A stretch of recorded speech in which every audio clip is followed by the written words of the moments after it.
श्री व्यास जी महाराज भागवत कथा का महात्म श्रवण कराते हुए सब प्रथम भागवत के प्रथम श्लोक का वाचन करते हुए कहते हैं, श्री व्यास उचो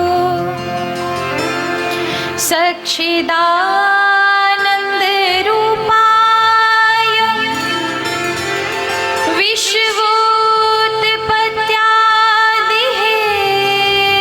हेतवे तापत्रय विनाशाय श्री कृष्णाय वयं नमः। श्री कृष्णाय वयं नमः। सच्चिदानंद रूपाय विश्वोत्पत्त्यादि हेतवे तापत्रय विनाशाय श्री कृष्णाय वयं नमः। जो सत्य चित्त आनंद स्वरूप है, कई बार मैं अपनी कथा में भगवान के स्वरूप का बड़ा विस्तृत वर्णन करती हूँ। जो सत्य, जिसके अलावा इस संसार में कुछ नहीं है, उस सत्य को स्वीकार करें जो मान्यताएं और विश्वास के रूप में हम सब में सुरक्षित है। कई बार लोग कहते हैं भगवान कहाँ मिलेंगे, होता है ना। कई बार लोग कहते हैं, मुझसे भी कई बार लोग कहने आते हैं, अच्छा दीदी जी आप ऐसी कोई हमें मंत्र दे दीजिए कि जिससे हमें भगवान मिल जाए, बहुत खोज रहा है। ऐसा लगता है कि कोई भगवान नाम की वस्तु थी जो आपसे भटक गई है या छूट गई है कहीं। तो मैं उनसे पूछती हूँ, अच्छा ये बताओ भाई, जब किसी पुलिस स्टेशन लोग जाते हैं तो जो चीज़ खोई जाती है उसकी जगह की पता भी तो लिखवाते हैं ना, कि कौन सी जगह खोई थी या किस जगह से आपकी बाइक या मोटरसाइकिल या पैसा कहीं चोरी हुआ है। तो आपने भगवान को कहाँ खोया था, वो जगह बताओ, और मिले कब थे आपको जो आपने खो दिया। तो वो कहते हैं ऐसा तो मैंने कभी नहीं देखा कि भगवान तो कभी ऐसे खोए नहीं थे। तो मैंने, जब आपने कभी खोए नहीं तो फिर आपको खोजने की क्यों चाहा है। ये कहिए कि ज्ञान ना होने के कारण आपको अनुभूति नहीं हो रहा, क्योंकि परमात्मा आपसे अलग है ही नहीं। प्राय मैं कहा करती हूँ, ये तो वही वाली बात हो गई कि एक व्यक्ति जाए और उसे कुछ सामान लेना हो और वायरस जैसा लॉकडाउन चल रहा हो उस समय, जैसे तैसे जल्दी बेचारा गया घर से, दुकान पर जाकर कहा भैया ये इतना सामान पूरे हफ्ते का दे दीजिए, और अचानक सामान पैक कराया और पता चले उसका वॉलेट नहीं है, वहाँ पर जेब में पैसा नहीं है। अब वो बहुत दुखी हुआ, उसने कहा ये दुकानदार भी मेरा जान पहचान का नहीं है, कैसे कोई उधार दे देगा। तो उसने कहा भैया सामान यहीं रखो, मैं पहले पर्स लेकर आता हूँ और फिर उसके बाद लेके जाऊँगा। अचानक घर गया, 15-20 मिनट का रास्ता था। जैसे ही अपना वॉलेट उठाया, जेब में डाला, तो उसको कुछ कराने की आवाज़ आई जेब से। उसने हाथ डाला तो उसमें 2000 का नोट था। क्या कहेंगे उसे? उसे प्राप्त हुआ या पहले से प्राप्त था? उसकी कमी थी कि उसे देखा नहीं। क्या कहेंगे उसे? अब मिला है या पहले से प्राप्त था?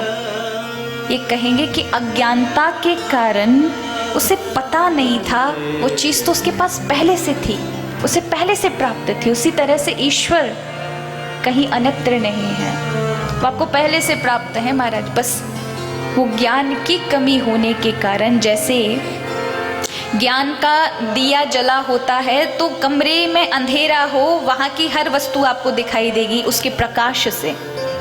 उसी प्रकार जब आत्मा का प्रकाश, जब तक आपको खुद का आत्म अनुभव नहीं है, तब तक आपको ईश्वर थोड़े दूर एक अलग वस्तु दिखाई देगी कि आप अलग हैं, ईश्वर कोई अलग है, पर ऐसा नहीं है।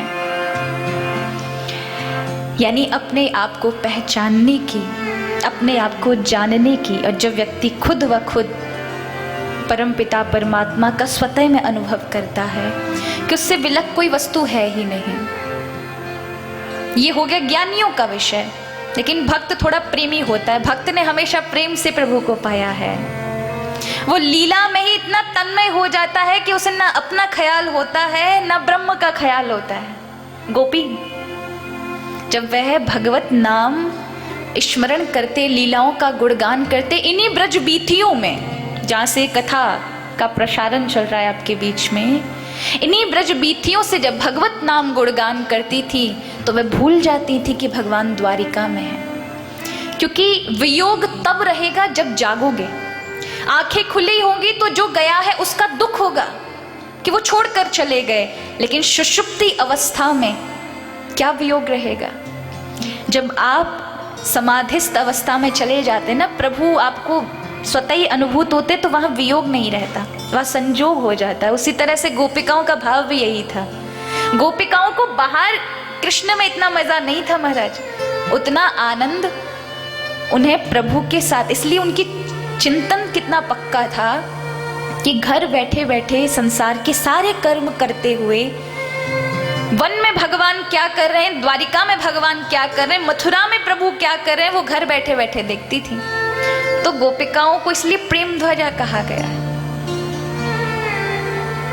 इसलिए हमारे इस ब्रज मंडल में केवल गोपिकाओं को ही नहीं,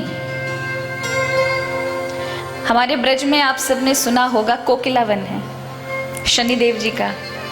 अब सब लोग शनि का नाम सुनते ही बड़े खतरे में आ जाते हैं, सिर के बाल खड़े हो जाते हैं। जो कह दे कोई ज्योतिषी शनि की 7.5 फिर तो हमारे पैरों तले जमीन खिसक जाए, ना दिन में चैन ना रात में चैन। हर शनिवार को जाके 1.5 किलो तेल चढ़ा में, बस प्रसन्न रह जाओ, 7.5 मत लियो, ऐसा भाव। पर सच में अगर देखा जाए तो जो उनको निकृष्ट ग्रह मानता है और ग्रह बुद्धि रखता है, वो अज्ञानी है, वो अभागा है। आप शनिदेव के विषय में जानेंगे तो हतप्रभ रह जाएंगे। जैसे त्रेता युग में हनुमान जी राम जी के भक्त हैं, उसी तरह से द्वापर युग में भगवान कृष्ण के भक्त शनिदेव हैं।